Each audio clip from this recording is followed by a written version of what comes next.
अस्सलाम वालेकुम दोस्तों, कैसे हो? उम्मीद है कि सब खैरियत से होंगे। अल्लाह आप लोगों को खुश रखे।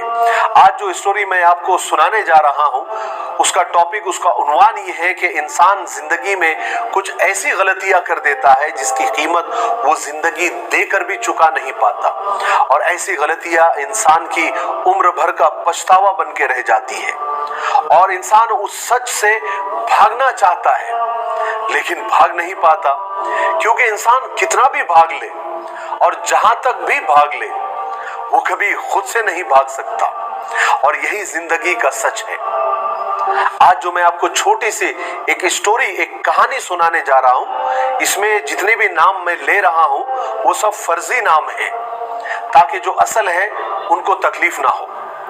एक लड़की जिसका नाम सदफ है, वो अपनी स्टोरी बताते हुए कहती है कि मेरी एक छोटी सी गलती ने मेरी जिंदगी का तख्ता पलट के रख दिया। जहां मैं शाहाना जिंदगी गुजार रही थी, शहजादियों की तरह रह रही थी, अचानक मेरी जिंदगी किसी सहरा में भटके हुए मुसाफिर की जैसी हो गई, जिसे ना रास्ते का पता न मंजिल का पता। बस वो जितना भी चलता, जहां भी चलता, घूम फिर कर वापस वहीं पर आकर रुक जाता। और वो कहती है कि मैं इस भूल भुलैया से बाहर निकलना चाहती हूँ लेकिन निकल नहीं पा रही हूँ। सदफ आगे कहती है कि मैं एक ऊंचे खानदान की लड़की हूँ, नौकर चाकर, आसाइशें, बंगले, गाड़ियां, ये तो मेरे लिए आम बात है। मैंने एक बार कॉलेज में दाखिला लिया मास्टर्स की डिग्री हासिल करने के लिए। वहां मेरी मुलाकात एक फरहान नाम के लड़के से हो गई। बहुत सुलझा हुआ लड़का था, मेरा क्लास फेलो भी था, बहुत ही काबिल, बहुत ही ज़हीन।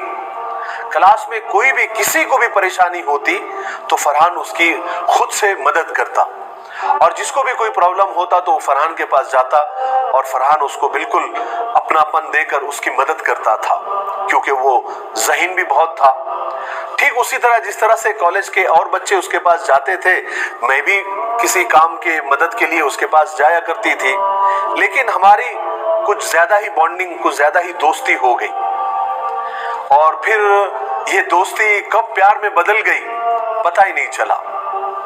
स्टोरी बहुत लंबी है लेकिन मैं शॉर्टकट में आपको बताता हूं कि फिर एक वक्त ऐसा आया कि हम शादी के बंधन में बंध गए। 1 साल के बाद अल्लाह ने एक चांद सी बेटी भी नेमत के तौर पर दे दी, जिसने हमारी जिंदगी को मजीद खुशियों से भर दिया, और बेटी की किलकारियों से घर जगमग करने लगा।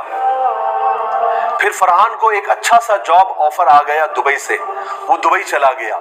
1 साल हो गया, मैं अकेली रहने लगी, कोई टाइम पास को नहीं था, तो मैंने सोशल मीडिया का सहारा लिया। मेरा सोशल मीडिया पर टाइम पास हो जाता था।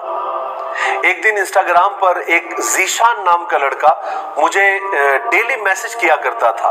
मैं पहले तो इग्नोर करती थी, लेकिन एक वक्त ऐसा आया कि मैं बहुत ज्यादा बोर होने लग गई, तो मैंने उसके जवाब देना शुरू किया। बातचीत से मालूम हुआ कि वो जीशान एक इंजीनियर लड़का है, और मुझे इस तरह से बात करने लगा, चैटिंग करने लगा कि जैसे मुझे वो सदियों से जानता है। उसकी पसंद, उसके खाने पीने की चीजें, और उसके डेस्टिनेशन, उसके घूमने की जगह, और उसके कपड़ों के रंग, हर चीज बिल्कुल मेरी पसंद और मेरी चॉइस से मेल खाती थी। और चैटिंग में इतनी बातें हमारी हो गई कि ऐसा लगता था कि हम एक दूसरे को सदियों से जानते हैं। जीशान से मेरी बातचीत इतनी बढ़ गई, इतनी दोस्ती हो गई कि एक दिन उसने मुझे एक रिक्वेस्ट की कि सदफ, हम एक साथ एक बार डिनर करना चाहते हैं आपके साथ, किसी अच्छे से रेस्टोरेंट में और किसी अच्छे से लोकेशन पर, एक मर्तबा। मैंने कहा कि नहीं ऐसा नहीं हो सकता, लेकिन उसने इतना मनाया, इतना प्यार से मनाया कि आखिर मैं मान गई। उसने कहा कि तुम आओ, मैंने तुम्हारे लिए एक सरप्राइज भी तैयार करके रखा है। मैं थोड़ी सी डेस्परेट हो गई, कहा कि चलो देखते हैं। डेट फिक्स हो गया, टाइम फिक्स हो गया, जगह और लोकेशन फिक्स हो गई। मैं अगले दिन बिल्कुल सज धज के तैयार होके वहां पहुंची जहां मुझे मिलना था। वहां जो मुझे सरप्राइज मिला उसने मेरी जिंदगी बदल दी। जो लड़का जीशान बनकर मुझे मैसेज करता था, चैटिंग करता था, वो कोई और नहीं, मेरा शौहर, मेरा हस्बैंड फरहान था। उसको देखकर, उसकी आंखों को देखकर मैं शर्म से पानी पानी हो गई और दिल में मैं कहने लगी कि हाय मैंने ये क्या कर दिया, ये मुझसे क्या हो गया। उसके बाद जैसे मेरी जिंदगी में तूफान का सुनामी आ गया। इतने झगड़े, इतनी लड़ाइयाँ, सफाइयाँ दे दे के परेशान, लेकिन मेरी कोई दलील, कोई हुज्जत फरहान के सामने चल नहीं सकी और चलनी भी नहीं चाहिए थी, क्योंकि मुझसे गलती ही ऐसी हो गई थी। फिर एक वक्त ऐसा आ गया कि जो लड़की की जिंदगी में कभी नहीं आना चाहिए, कभी कोई लड़की ये उम्मीद नहीं लगाती, कभी सोचती भी नहीं है, फरहान ने मुझे तलाक दे दी। मैंने लाख उसको मिन्नतें की, पैर पकड़े, लेकिन वो नहीं माना। उसने कहा शिर्क तो खुदा भी माफ नहीं करता, मैं कैसे माफ करूं, जाओ अब तुम आजाद हो, तुमको जो करना है करो। मेरे भाइयों और बहनों, इंसान की गलतियां ही उसे ले डूबती है, फिर पछतावा कभी इंसान का पीछा नहीं छोड़ता।